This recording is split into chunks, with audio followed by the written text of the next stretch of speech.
Minister, give us an update. Obviously, you were able to have conversations with the Duke and Duchess. Tell us a little bit about those conversations.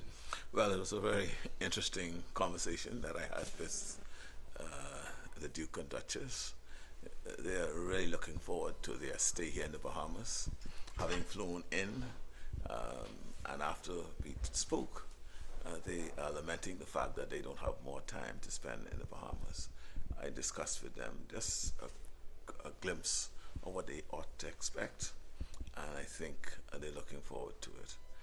They're going to take a quiet evening today to energize themselves to be ready to go tomorrow with all the events we have planned for them. But it's interesting because we did touch on some matters of mutual interest: climate change, carbon credits, and the fact that it appears from where he's observing that the Bahamas is really punching above its weight in respect to leading the voice on climate change and the existential threat that it has, not just to our small island developing states like ours, but the whole world, and that the needle has to be moved.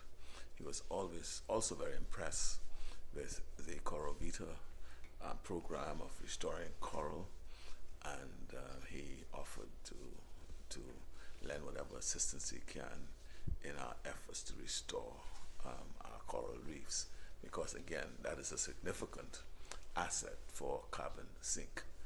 He also congratulated us for being in the forefront on many aspects of initiatives relating to climate change, and he highlighted the fact that the Coral Vita program in Grand Bahama had won the Earth Shock Award.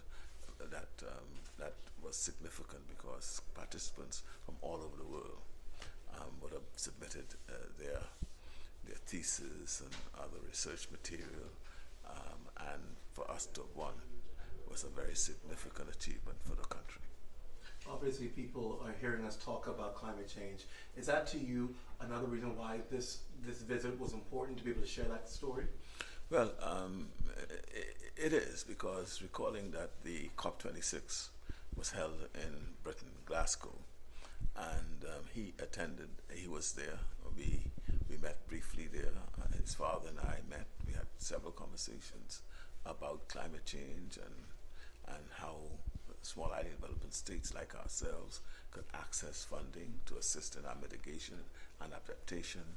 I think it is really timely that he's here to be able to carry back the message that I gave him in respect to our challenges in accessing climate funding for our adaptation mitigation against the rise in sea levels and the devastating hurricanes that we are bound to continue to have.